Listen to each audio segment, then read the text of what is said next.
Ready to move forward in getting your podcast up and running this year? Well, let's talk about that. In part one, we talked about your why.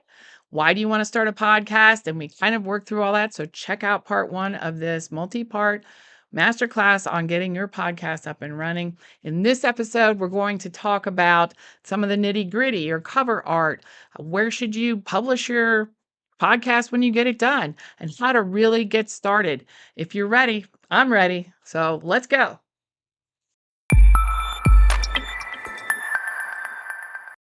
Hi there. I'm Janet from Future Ready Consulting, and I have spent this last few months getting my podcast started. And you can find that on this YouTube channel under podcast if you want to check it out.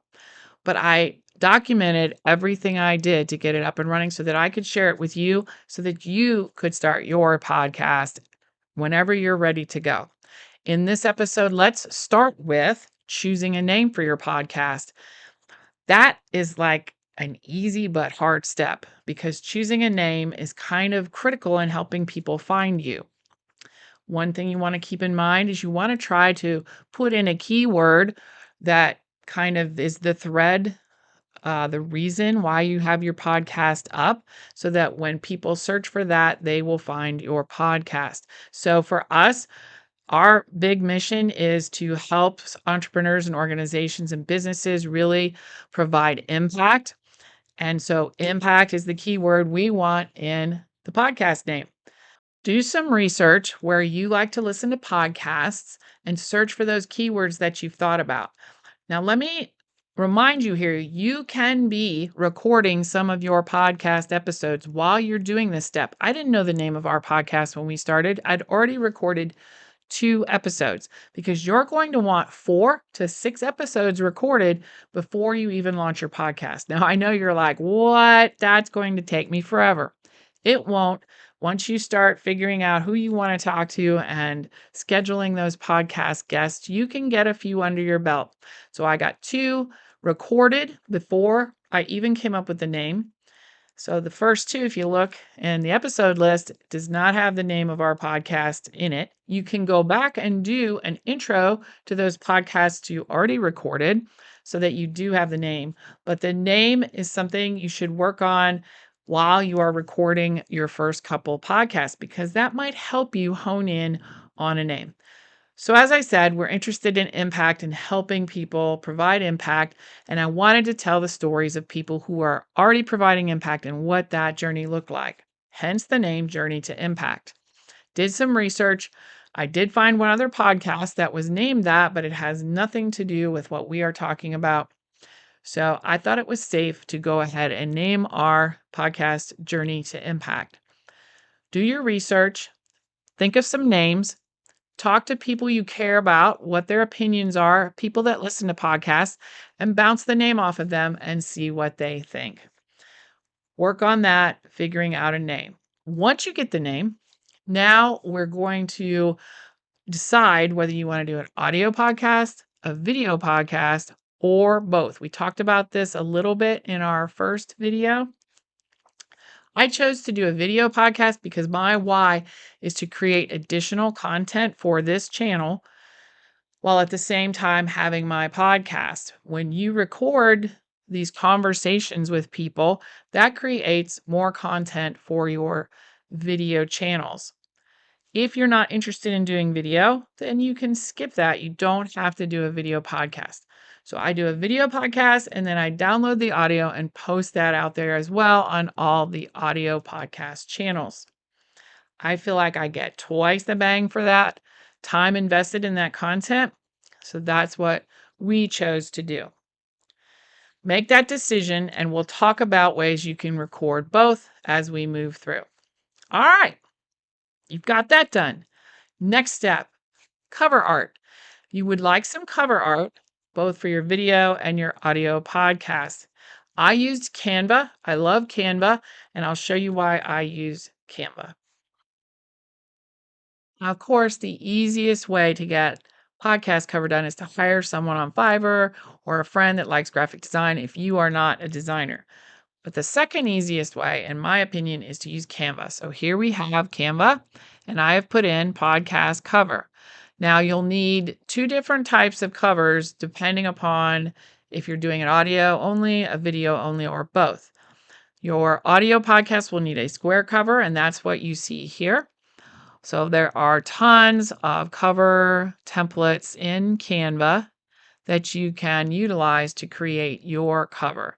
Should you copy it exactly? Of course not, but it's a great start. You may see a background in one you like. You may see an element such as this microphone that you want to center on yours.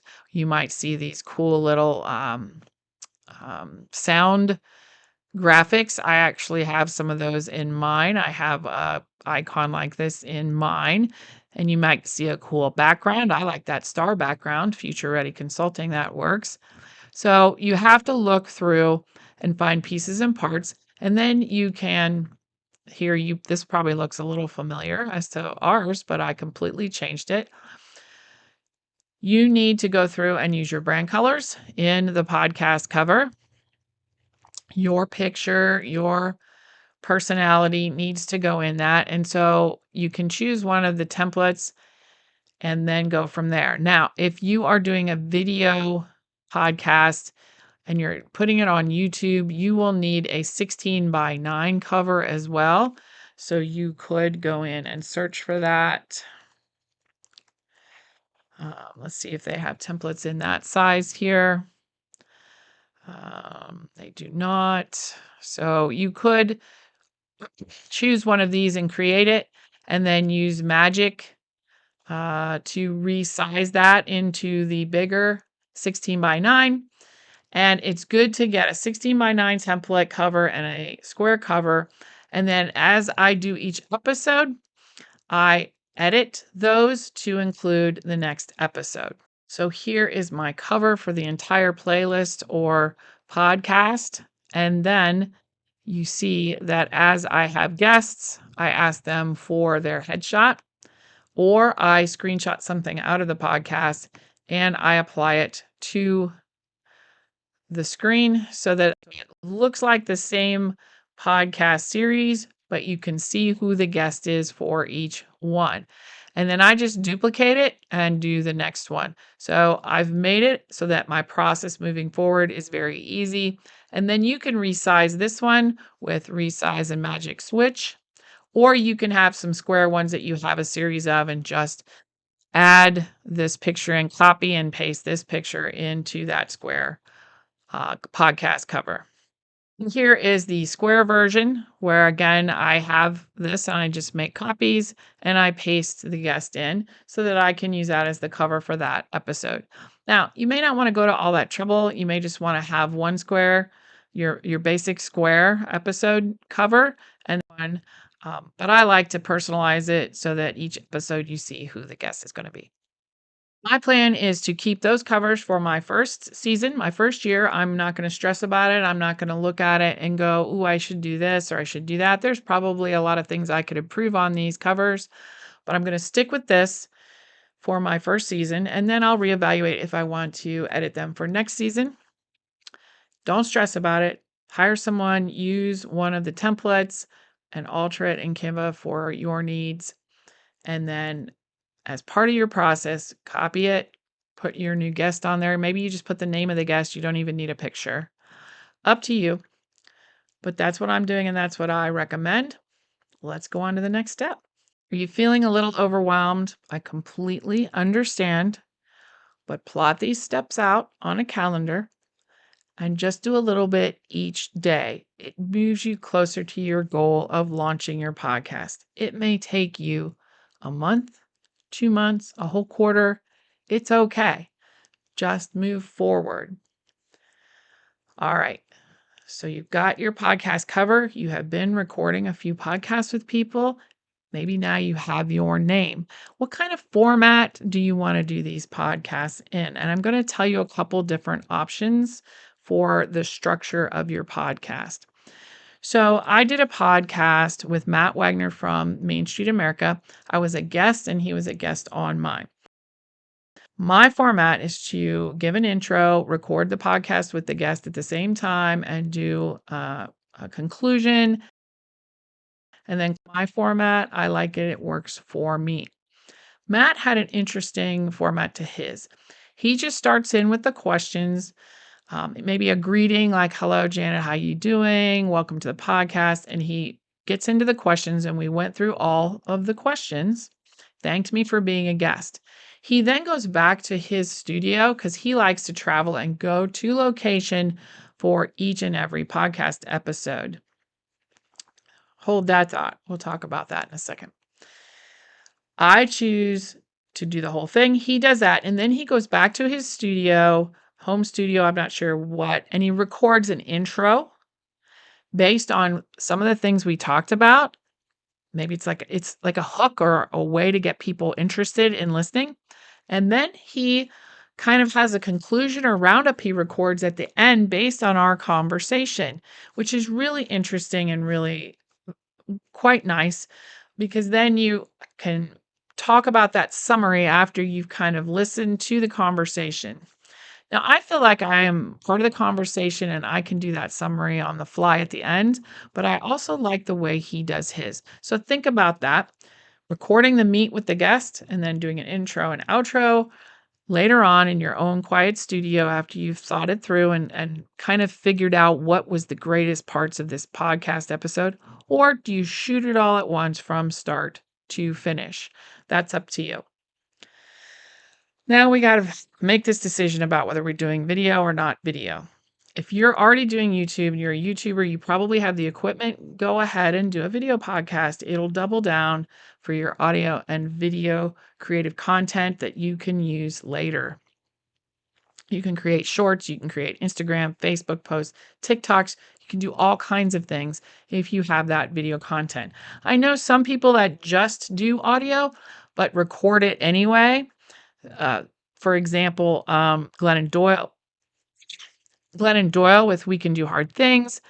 They don't really feature that audio or that video piece, but they do throw up some of the video for teasers for the next episode. So that is also something you can do if you really want to focus on an audio podcast.